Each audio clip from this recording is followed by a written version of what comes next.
The Vikings have a new left tackle. It's Cam Robinson from the Jaguars. They made the trade. Let's break it down on the Locked On Vikings podcast.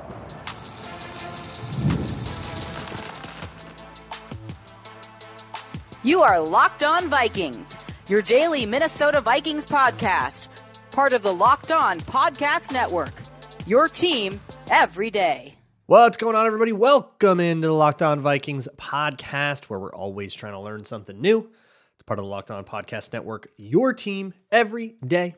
Thank you so much for making Locked On Vikings your first listen of the day every single day.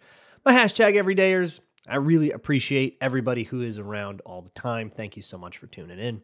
Today's episode is brought to you by FanDuel, America's #1 sportsbook. You can start the season with a big return on FanDuel.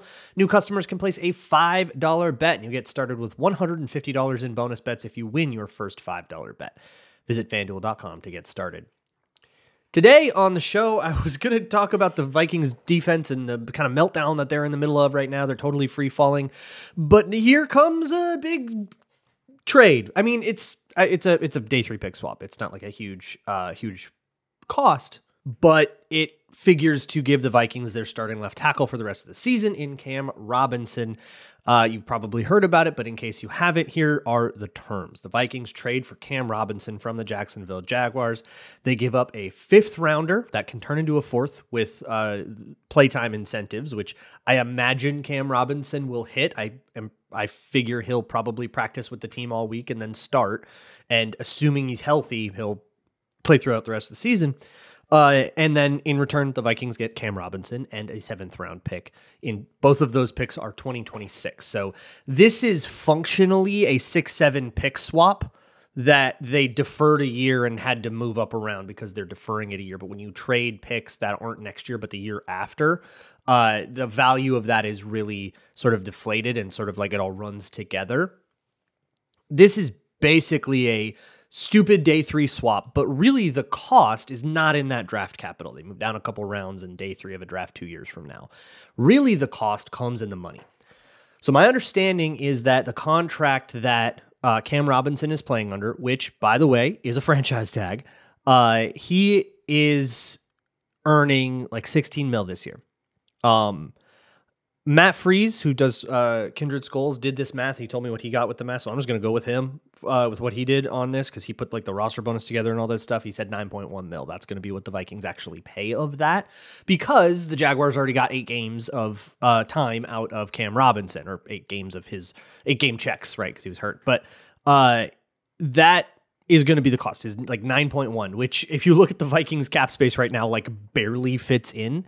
So I wonder if the Vikings soon, I mean, the trade processes, like the transaction can happen. They don't need to make it as a corresponding move, but I wouldn't be surprised to see a little bit of a contract restructure to like make that go in. Now, I actually talked about this possibility on Monday, and I said that I kind of didn't love the idea because of that money, because I thought that it kind of would mean probably restructuring a contract and like creating a long-term cap burden for the services of a guy for 9 games. And that felt a little bit weird. And I also wasn't really sure how good Cam Robinson was. I don't have a lot of reason to pay attention to the Jaguars until I have to scout a player of theirs, which is what I've done now. So today we're going to spend most of the time talking about Cam Robinson's film and what I noticed from that. For examples of this, to see me actually like go through the tape and draw on it, you can find a video at patreon.com/LukeBrownNFL that's already up. It's uploading as I record this. It should be up by the time you listen to this. So you can check that out at patreon.com/LukeBrownNFL. But we'll spend a lot of time talking about that. And I think I ended up liking him a lot more than I thought I would based on what I've heard from people I know that cover the Jaguars, like Tony Wiggins, other people that I talk to that are in Jaguars, at least fandom, if not media, that he was a fairly maligned figure at this point, but he was in Jacksonville for 8 years. I mean, he was a 2017 draft pick. This is essentially like if Riley Reiff was still the Vikings left tackle, and like imagine the relationship that we would have with him now. And I think he's been better for Jacksonville than Reef was for the Vikings at the end, but because Reef had some ups and downs here, but like that long of a time that he has been here, like that's a long time for a guy to be here. So he might have just worn out his welcome there with those guys a little bit, because I think that those ideas underrated at least what I saw, which was pretty encouraging. I like this guy more than I thought I would, is what I'm getting at. I still think that from a value perspective, thinking about it as, okay, they're spending $9 million for 9 games of a guy. So think about it like the $16 million contract is like probably easier for us to parse, because we're used to thinking of contracts in terms of the full year, not in terms of prorated years. But so think of it like a $16 million value that they're just buying half of a year of. But that's the value. That's the rate at which he's getting paid. And think about it this way. Like, what if Christian Darrisaw got hurt in, say, the preseason or training camp? So he would be out all year, and you needed to make a deal like that. And then let's say Cam Robinson was a free agent. So like, forget the draft pick for a second. And they signed him to a $16 million 1-year deal. How would you feel about that? I would feel as though that is a reasonable solution roster-wise. Okay, Cam Robinson, starting quality tackle. Now we have a guy that can start. That's not, we're not trying to paper over. Like, he can go hold down the fort down there and hopefully not cause us to like change our scheme too much. More on that in a sec. But boy, that feels a little bit like an overpay to me. That's not a huge deal to me, though. I'll call it an overpay because that's just value-wise what I think it is. But that's not as big a problem as I thought, because I think I liked him more than I thought, and I would rather overpay than suck. And that's something that I think is difficult. It's not like a thing that a lot of people weigh. Is like the idea is either pay more than is perfectly efficient value, or be bad at the position. And I think given those two buttons, most of us in Kwesi's position would probably pick the overpay button. But when we criticize for overpaying, we're usually comparing it to this like ideal of a transaction that is, the same quality of guy, but properly paid. And I don't think in this case that was really available to the Vikings. I think there are other options. We're probably trading for worse players, which I can't say I'm a huge fan of, or rocking it with what we got and, kicking Brandel out to tackle and putting Reisner in at guard.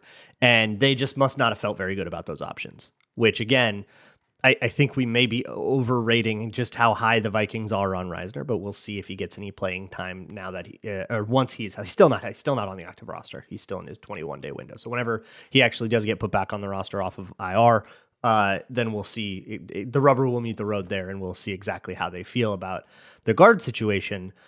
But now we know that that's not going to be like their answer to the tackle situation. It's going to be Cam Robinson, no weird, let's have David Quessenberry start a half a season kind of thing that we were all starting to come to terms with. Nope, none of that. And then the draft picks themselves, I think, are fairly small compensation. And in terms of, time of team control, right? The Vikings get 9 games of team control, or I'm sorry, 10 games of team control plus playoffs for Cam Robinson.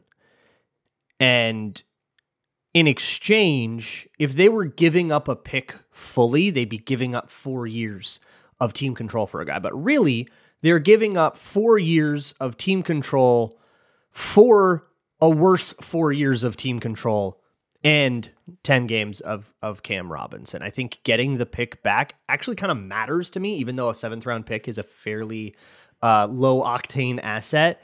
It does kind of matter to me that you don't have fewer picks than you used to. It moves down a little bit in a world of day 3, where once you kind of get to that bottom part of the 5th round, it like plateaus pretty hard anyways. And Kwesi's been very willing to like take all of his 6th and turn them into 7ths and not really care if you get something in return there. He's shown that he kind of doesn't really value draft slot once you get past the 4th round. So that thing could turn into a 4th, and then I think a 4th to a 7th feels like significantly worse to me than a 5th to a 7th. But at the same time, if he does start all that time and gets the Vikings 10 games of quality left tackle play, then I'm not going to cry too many tears over it. It'll feel a little bit better. And they still get 4 years of team control on a guy. It's just a guy that they select later. And who knows? I mean, that guy could be somebody useful. Could be, like a Nick Muse, not necessarily like an Austin Cutting, right? That was the first 7th rounder that came to my brain. Interesting. Anyways, that's the value part of it. But who is this guy? How good is he? What does he do well? What does he do poorly? That's what we're going to spend the rest of the show on. So that'll be next. Today's episode of Locked On Vikings is brought to you by Bilt Rewards. If you're renting and you feel frustrated that all of that money is just sort of like flowing away into a sink of nothingness, why don't you turn that rent game around and start earning some serious rewards? That's what Bilt Rewards is for. Bilt is breaking ground as a neighborhood rewards program that hooks you up with points on your rent. Every month, pay your rent and watch the Bilt points roll in. Use those points to jet off on a dream vacation, put your points toward a flight or hotel, and you can do that with 500 plus airlines or 700,000 plus hotels and properties. You can also use your points to book fitness studio classes, redeem them toward a future rent payment. They're designed to meet your lifestyle. Pay rent hassle-free through the Bilt Rewards app. Your rent game just got a major upgrade. Bilt points have been consistently ranked the highest value point currency by the Points Guy and Bankrate. Earn points paying rent right now when you go to joinbilt.com/lockedonnfl. That's joinbilt.com/lockedonnfl. Make sure to use our URL so they know we sent you. Join built.com/lockedonnfl to start earning points with your rent payments today. Thanks a million for making Locked On Vikings your first listen of the day. When you're done here, you can hear me rant about Anthony Richardson and the Colts on Locked On NFL, and also go in really hard on the Browns, who always deserve it. Let's move on to the tape part of this. This is really what I want to talk about. Come on, is O-line tape. Let's go. Cam Robinson, 8-year starter for the Jaguars, and maybe the thing that you're like screaming at me that I haven't mentioned yet is that he was functionally benched last week for Walker Little. So earlier in the season, Walker Little was actually trading reps at like right tackle. They were having a whole situation over there on the other side of the line, and Cam Robinson held down his job. Then Cam Robinson suffers a concussion, and while he's out, Walker Little takes that job. And as Doug Peterson and I think one of the other players in the Jacksonville locker room put it, they like tell this story about Walker Little like taking up the mantle really confidently and having this like inspiring effect and how they really liked it. I think a little bit of that is just sort of gassing up your guy because he's going to be your guy. But when Cam Robinson is cleared off of concussion protocol, off the injury report, ready to go, he doesn't take the job back. He doesn't get that. So it feels a little bit like a benching for poor performance. What I saw, I mean, look, the 2 games I watched it wasn't the last game that he played, so I'm not 100% sure. But what I saw was pretty good O-line. So I don't know if that's necessarily, if that tracks, like, and if they were going to just straight up yoink a lineman out of there, then I would say Anton Harrison is the guy that has made more errors. Like, that guy's a way worse liability, and Brandon Scherf over there is also getting absolutely shreked. It's rough in Jacksonville on that right side. I don't really like watching that line. If you didn't tell me who anybody was, but you just told me one of them got benched, I would guess that came from the right side. Not that it was Cam Robinson. Maybe I'm an idiot that doesn't know anything about what I'm looking at. Maybe the Jacksonville Jaguars were just so fed up with this guy that they decided to put in Walker Little, who's been like actually just worse because he had his problems at right tackle too when he went in for Anton Harrison. Those 2 guys have been switching. It would be like the Vikings after all this consternation about Ed Ingram or Dalton Risner, and that's the thing, being like, surprise, we're benching Blake Brandel actually, and Risner's going in. It would kind of feel a little bit out of nowhere. So I don't think that this is like he's like a backup player now. I think that the Jaguars saw Walker Little play left tackle, were happy enough with it that they said, look, both these guys are in contract years. Cam Robinson, franchise tag, Walker Little's just in the last year of his rookie deal. And we're not going to extend Cam Robinson because clearly things are like totally nosediving in Jacksonville. Trent Baalke is deciding which one of these guys he's going to keep.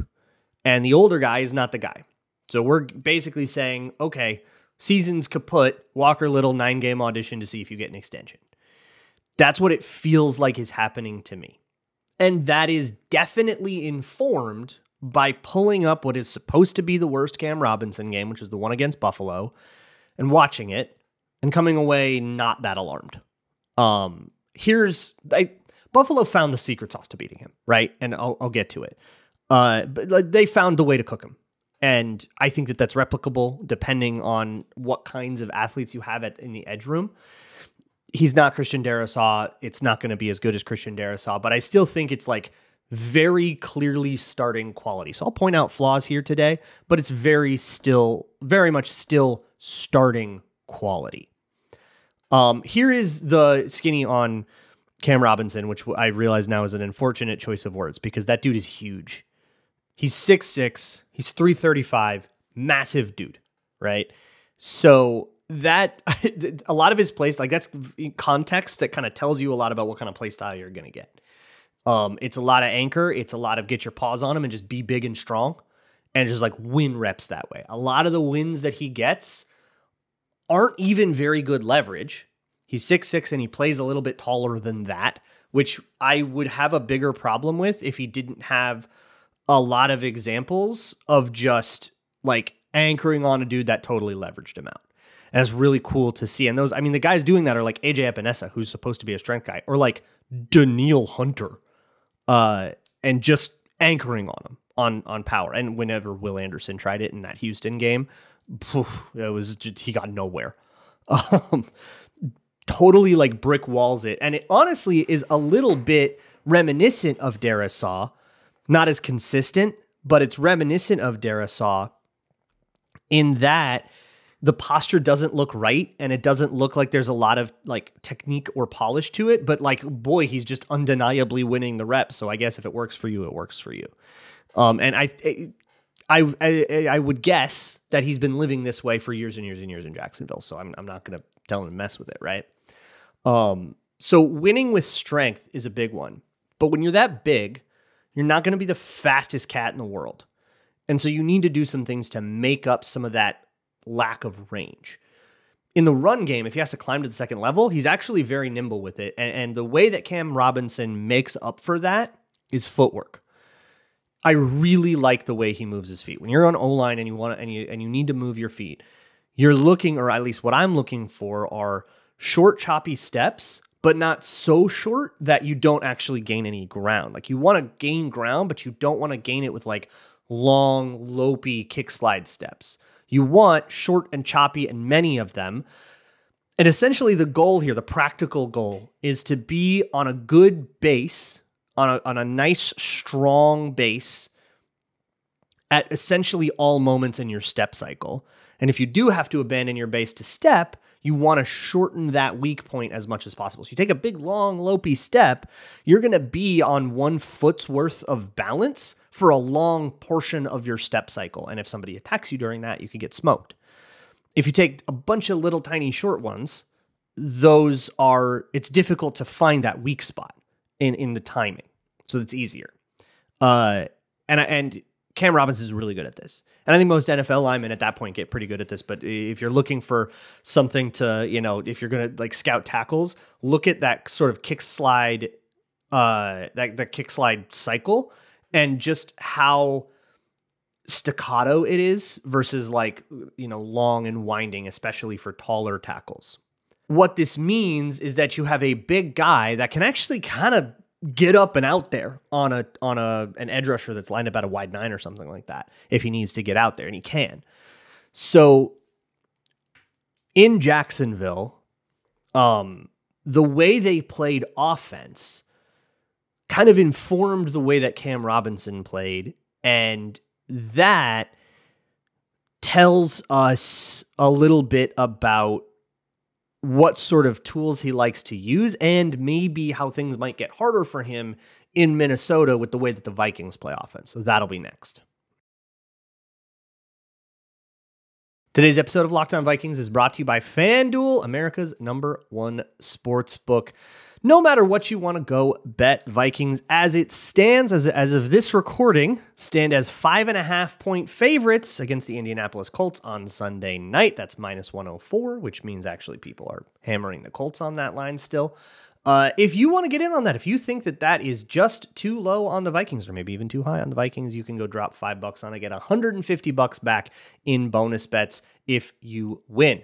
The FanDuel Sportsbook app gives you everything you need to place live bets on the NFL all in one place. You can get a hunch in the middle of a game. You can get live information, stats, and updates, and play-by-play so you know exactly how things are going, even if you aren't in a place where you can be watching live. Visit FanDuel.com to join today, and you can get started again with $150 in bonus bets if you win your first $5 bet.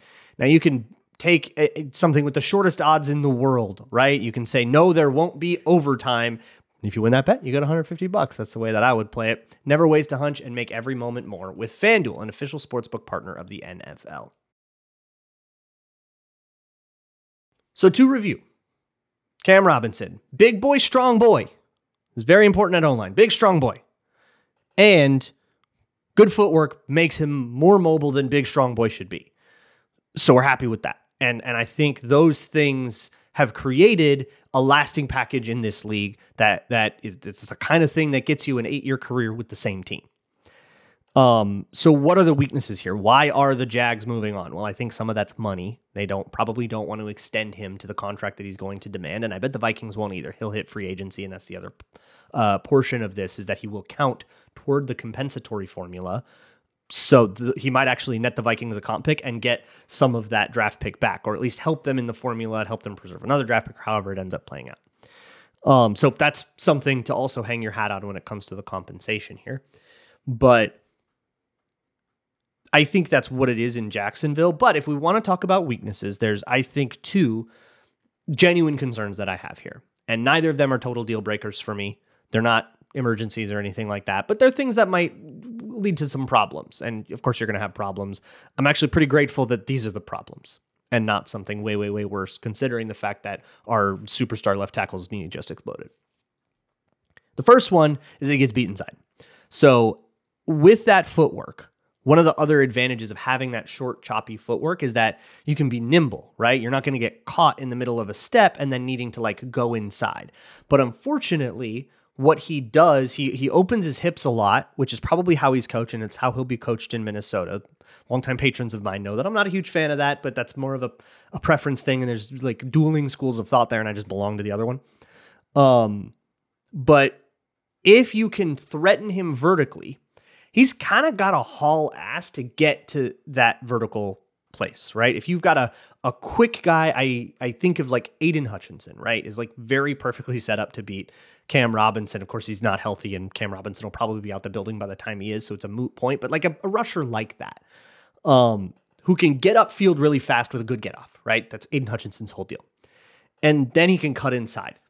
Hutchinson loves to do it that way, and that's the kind of thing that the Bills sort of figured out. And I think they logged like 8 pressures on him, so that killed him, right? And I was actually kind of shocked to see that the Texans, the literal next week, didn't do the same.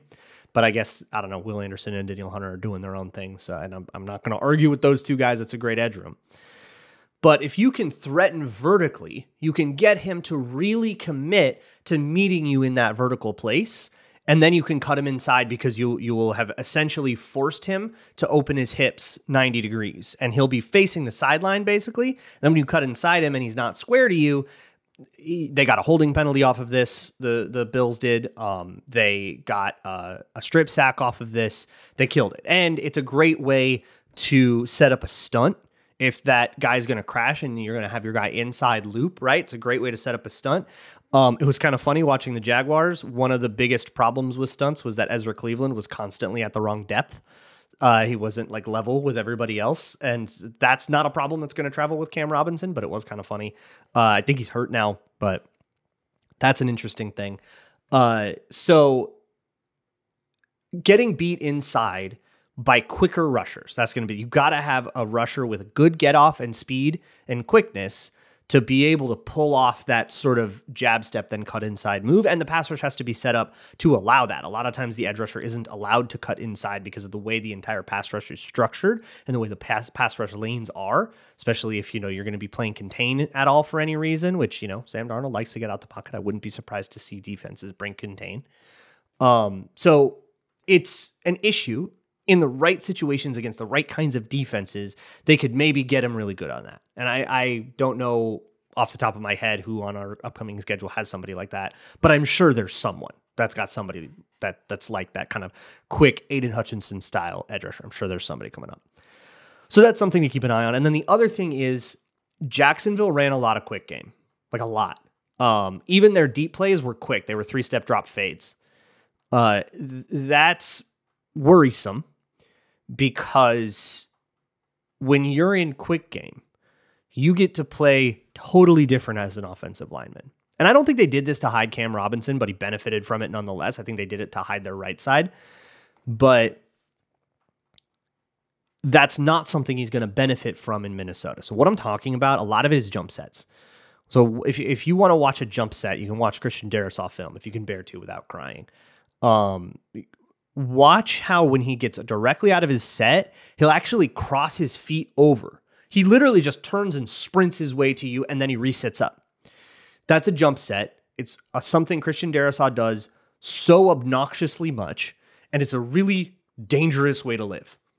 This is what makes Darrisaw so cool, is that he can jump set and like survive. But you're essentially bringing the fight directly to that guy and giving yourself absolutely no cushion to react to what he's trying to do. But because you're taking the fight to him, hopefully he hasn't been able to set up what he wants to do at all, and you're essentially just in a phone booth winging it, and that's never going to be better for the D lineman. If they beat you, though, you've got no cushion, you've got no way to back up, you're just beat and probably going to be a pressure or sack. So it's a dangerous way to live. But in quick game, ball's probably going to be out by the time you did it, so all you got to do is lose slow. In quick game, a slow loss is a win. And Cam Robinson takes some slow L's in quick game that don't matter because the ball is out, slant flat, right? Like this is a timing thing. All you got to do is not get beat instantly. And so he'll jump set. Or he'll use less aggressive vertical sets and say, if you want to speed rush me, well, a 3-step drop is going to be at like an 8-yard depth. So you can go rush 10 yards upfield as fast as you want. You're not going to find the quarterback there. You're going to have to carve that thing back down, and I'm going to be able to wash you up past the quarterback. So he uses those tools, just like any good tackle should, to help generate more wins. The degree of difficulty there is lower than it is when you're play action, 7-step dropping, deep drop depths, which is what the Vikings love to do. We've been talking about that with Sam Darnold a lot. These long pockets that makes life a lot harder on the O-line, and it makes it that much more impressive that the O-line has kept him upright a reasonable amount of the time, considering that right now the weight of the world has been on their shoulders. It's why I've been sort of balking at the idea of making changes on that O-line. You're asking a lot of all of these guys. You're going to get some pressure, especially off the interior as blocks develop. You get guards in one-on-ones. You get Bradbury in one-on-ones. They're going to take some L's. With Cam Robinson, will he be able to hold up in that world? If I see it, I'll believe it readily. I genuinely don't know. And therefore, I'm concerned if he can't. But I don't think the Jaguars thought he couldn't. I think they thought Anton Harrison and Walker Little couldn't. And they're going to do things that way. But I don't think that they thought Cam Robinson couldn't. Interestingly, too, we got 2 weeks later, we're going to have a revenge game here where we go up against both of these guys and we get to take advantage of all of this. But those are kind of my two issues. So, well, let's sum it up. If you have a value, for me, the value in money is, I think, a little bit higher than I would prefer, but nothing I'm going to go crazy about. In terms of positives, big, strong boy, great footwork. In terms of negatives, gets beat inside a little bit, and he benefited from a little bit of quick game, and I'm not sure if that's going to translate to the Vikings. Although Kevin O'Connell did say on X's and O's, I think it was, that they were going to do a little more quick game. So maybe it will, and this will all be a totally moot point. The last thing I want to say on this is that I've seen some people posit the idea that this is a stupid move because the Vikings aren't going to go anywhere. And therefore, why would you spend future resources on a rental? And I think that that's just the weeniest attitude ever. They're 5-2, and they just lost a key player. They're going to try to replace him. That's just how the NFL works. And I think that you have a nearly moral imperative to do everything you can to try to win for people like Harrison Smith, who's probably in his last year. As it seems, right? He's on the brink of retiring. So I think you owe it to players like that, to players in a contract year that are trying to put good tape out there, to coaches that may be coaching for their job, right? Any coach can be fired at any minute if you lose too much. Especially at 5-2, I think it's absolutely asinine to even suggest that the Vikings should just pack it in and let themselves free fall back into oblivion. It's a loser attitude, and I don't respect you. Okay, I'm going to leave it there. We're going to talk to Locked On Colts tomorrow, and after all the thoughts I've had on Anthony Richardson this week, that should be an interesting one. And then we'll do all of our regular Friday stuff, and we'll be back into this mode. I will see you all tomorrow, and as always, Skull.